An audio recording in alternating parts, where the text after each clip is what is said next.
It's that time at the end of a patch where you've completed your entire mission list, used up all your Trailblaze power and fuel for the day, and now are stuck with absolutely nothing to do.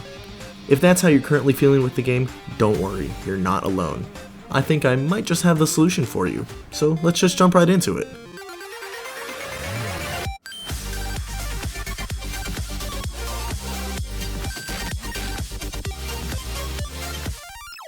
So to begin, let's split these activities into two main categories.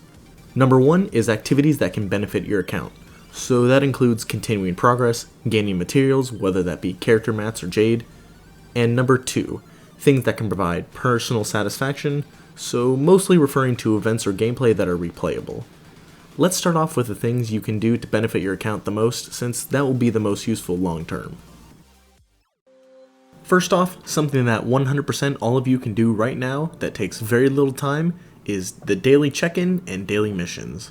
Now, I know, for some, these can seem like unnecessary chores, and while I agree with you to a point, if you're on this video, you must be looking for things to continue doing, and these are the quickest ways to get some free rewards. Most of you might have forgotten this, but Pom-Pom actually has her own daily mission that you can do. It's usually easier and quicker than the daily missions that starrail provides, and not to mention it usually gives more rewards than regular daily missions. So if you want an easier alternative to regular daily missions, check out Pom-Pom's daily mission. Although do note that Pom-Pom's mission will not count towards your daily training. The next activity is killing every enemy in the game. Yes, you've heard me correctly. I'm sure upon first hearing that you might think, what kind of crazy person would do such a thing? Well, if you have Acheron, this feat becomes a lot more plausible. You see, Acheron has an extremely unique talent to where she can kill any normal enemy on the map, making you insta-win the fight without ever actually going into the battle. This is a massive quality of life improvement for those of you who have her, and it would be a shame not to fully utilize her ability. So why even do this? Well, every time you win a fight, you gain credits, upgrade materials, and experience towards your characters. In a single run with 3 non-fully maxed characters in your team alongside Acheron, you gain up to around 300,000 experience as of 2.2, and that number will only grow as the number of enemies on the map continues to increase in future updates. Now, you might be asking, but Sir Epic, wouldn't this be possible without Acheron as well? And yes it would, but it would be much more time consuming. Even though I know as starrail players we have no life, we need time in the day to grind out the 2 to 3 other gacha games that we play. Anyways, if you are looking for a comprehensive map on the best and most efficient routes to use, I'll leave a link in the description to an updated one. But if you guys want me to make a dedicated video towards it, just let me know and I'll be sure to make one. Next up is achievement hunting. Now this is my personal favorite activity to do because not only can we obtain more jade to wish for those sweet characters, but the amount of achievements you have is actually displayed on your character profile, so it can also be used as bragging rights.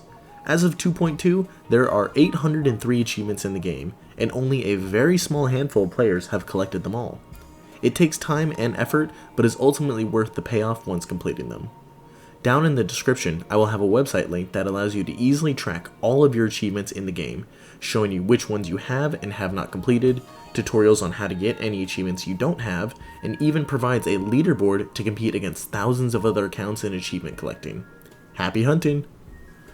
These next two somewhat relate to the previous topic in achievement hunting, as both have many achievements tied to it, but still have their own separate benefits as well. Without further ado, next up is the simulated universe. Now with the simulated universe, I'm specifically talking about all the rewards from completing worlds on different difficulties, filling out the index by collecting all the curios, blessings, and occurrences, as well as all of the one-time rewards from the simulated universe expansions, the Swarm Disaster, Golden Gears, and soon to be, as of making this video, Divergent Universe. The simulated universe should not be underestimated. As a whole, it can currently provide well over 16,000 jade. For you math people, you know that's a full 100 pulls, on top of all the Herda bonds, starrail passes, ascension, weapon, relic, and talent materials, relic remains, self-modeling resin, and enough credits to almost satisfy Asta's spending habits. We love you, girl. The last topic that will get you some items here and there, as well as a couple of achievements, is using the Dream Joy power in Penacony. You might have noticed that whilst playing through Penacony, that you can change the emotions of NPCs around the map. And while sometimes all it gives is a different dialogue answer and the character having a different expression on their face, there are times where changing their emotions will give you a reward, whether it be credits, upgrade materials, or consumable items. Now, I know this can be a bit tedious, so I'd recommend this being one of the last things you consider if you are truly out of activities to complete in the game. Now, the next few topics are ones that really call the completionist in me, as I love 100%ing games to the best of my ability. Since starrail is a live service game, you won't be able to ever truly 100% the game, as a later update will most likely always add new content to complete, but what you can do is complete 100% of the content that is currently in the game. So to start off, we have the data bank. I know a lot of these items are gacha locked, and hell, even I can't be bothered enough by it to pull out my wallet and drop several grand on the game, but I do like to get what I can here and there. Most specifically in the relic, enemy creatures, light cones, and characters categories. Have this in the back of your mind to continue filling up as you complete the rest of these tasks I've mentioned. Moving on to a completionist's actual paradise, or nightmare depending on your perspective, is the bookshelf. As of 2.2, there are 281 full books that can be collected in the game. Now note that I mean books, and not just pages, meaning there are hundreds and hundreds of collectibles scattered across the map, waiting to be put into your nice neat little bookshelf. Just like other topics in this video, I'll have a link in the description to a place that details and outlines how to obtain every single book in the game, but I will mention now that some of these are time gated, meaning that you can only collect one portion or certain parts in a single day, so you'll have to revisit certain spots several times over. So if you're interested in collecting all of the books in the game, I'd recommend starting earlier rather than later, that way dealing with the time delay won't be as frustrating. Finally, and this is purely just for bragging rights, but replaying old events or Forgotten Hall / Pure Fiction, as well as the upcoming Apocalyptic Shadow, to achieve as high of a score as possible.